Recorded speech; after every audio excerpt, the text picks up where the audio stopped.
Assalamualaikum warahmatullahi wabarakatuh. Alhamdulillahirabbil alamin wa bihi nasta'inu ala umri dunya waddin.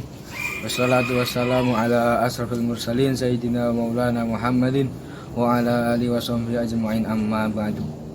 Pertama, marilah kita panjatkan puji syukur atas kehadirat Allah Subhanahu wa taala yang telah melimpahkan nikmatnya sehingga kita tetap dalam keadaan sehat walafiat. Sholawat serta salam kita aturkan kepada junjungan Nabi Agung kita, Nabi Muhammad SAW, yang telah menuntun kita dari zaman yang gelap menuju zaman yang terang benderang ini. Baiklah, saya di sini akan sedikit menjelaskan tentang sholat jenazah. Sholat jenazah adalah salah satu kewajiban bagi orang muslim, dan hukum sholat jenazah adalah fardu kifayah. Fardu kifayah adalah kewajiban yang harus dilakukan. Apabila salah satu dari mereka sudah melakukannya, maka gugurlah kewajiban tersebut. Dalam melaksanakan sholat jenazah ada beberapa rukun yang harus dilakukan. Dalam keterangan Syekh Muhammad An-Nawawi Al-Bantani dalam kitabnya Taushih ala Ibni Qasim menjelaskan secara ringkas rukun-rukun sholat jenazah. Berikut penjelasannya. Yang pertama, niat. Niat dilafalkan dalam hati dan harus bersamaan dengan pelaksanaan takbiratul ihram, seperti halnya yang berlaku dalam melaksanakan pada sholat fardu. Adapun lafal niat sholat jenazah untuk jenazah laki-laki berbunyi usolli ala hadzal mayyiti fardhul lillahi ta'ala, dan adapun yang perempuan usolli ala hadhil mayyitati fardhul lillahi ta'ala. Dan apabila kita menjadi makmum, kita membaca niat usolli ala man shalla alaihil imam makmuman lillahi ta'ala. Yang kedua, berdiri. Salat jenazah wajib dilakukan dengan cara berdiri, sebab salat jenazah tergolong salat yang fardu.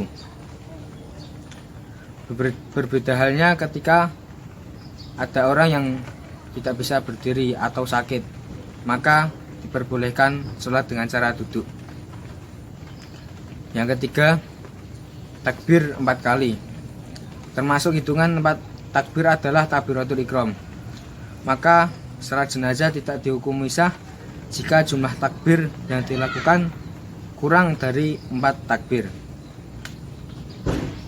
Yang keempat, membaca surat Al-Fatihah. Membaca surat Al-Fatihah yaitu dilakukan pada takbir pertama. Disunahkan sebelum membaca surat Al-Fatihah agar membaca ta'awud menurut qaul ashah atau pendapat terkuat. Tapi tidak disunahkan untuk membaca doa iftitah, karena sholat jenazah sebaiknya dilakukan secara ringkas, dan apabila kita membaca doa iftitah maka akan terlalu panjang. Yang kelima, membaca sholawat. Sholawat dilakukan ketika kita melakukan takbir kedua. Bacaannya Allahumma sholli ala sayyidina Muhammad, seperti dalam sholat 5 fardu, yaitu Allahumma sholli ala sayyidina Muhammad wa ala ali sayyidina Muhammad kama shallaita ala sayyidina Ibrahim wa ala ali sayyidina Ibrahim wa barik ala sayyidina Muhammad wa ala ali sayyidina Muhammad kama barakta ala sayyidina Ibrahim wa ala ali sayyidina Ibrahim fil alamin innaka Hamidum Majid. Yang kelima, mendoakan jenazah. Adapun doa yang pertama yaitu Allahumma firlahu warhamhu wa'afihi wa'afu anhu. Itu apabila jenazahnya laki-laki. Dan apabila perempuan, Allahumma firlaha warhamha wa'afiha wa'afu anha. Doa yang terakhir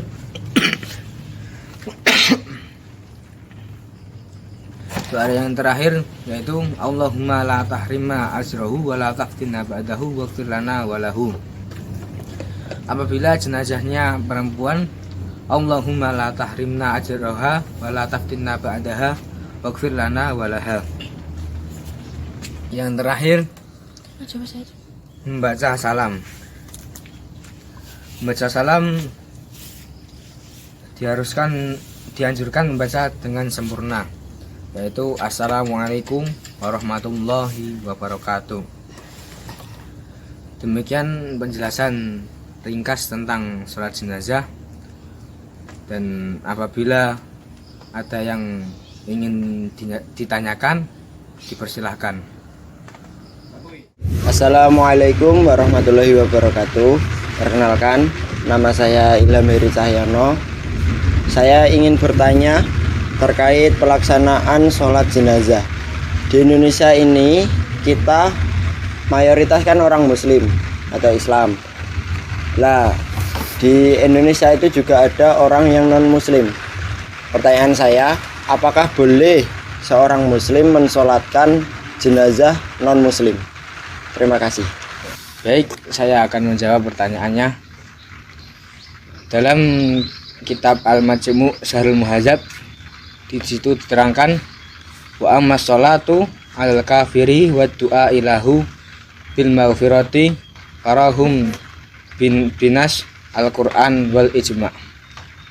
Dan adapun mensalati jenazah orang non-muslim dan memintakan ampun untuknya, hal itu adalah haram sebagaimana nas Al-Quran dan ijma' para ulama. Oke, terima kasih atas jawaban dari pertanyaan yang pertama. Kemudian lantas bagaimana hukumnya memandikan jenazah non-muslim dan mengiringnya sampai pemakaman? Pertanyaan kedua saya akan menjawabnya langsung. Dalam hal ini pakar hukum Islam berselisih pendapat.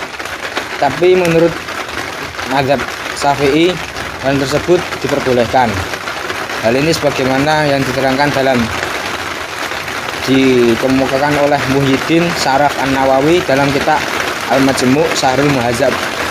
Isinya berikut ini: fi ghusl kafiri tarakna anna madhabana annalil muslimi ghuslahu wa dafnahu wa tiba'a jenazati wa naqaluhu Ibnul Mundir an ashabi ra'yi wa abi saurin wa qala Malikun Ahmad laisa lil muslimi ghuslahu wa la dafnahu lakin qala Malikun lahu muwaratuhu.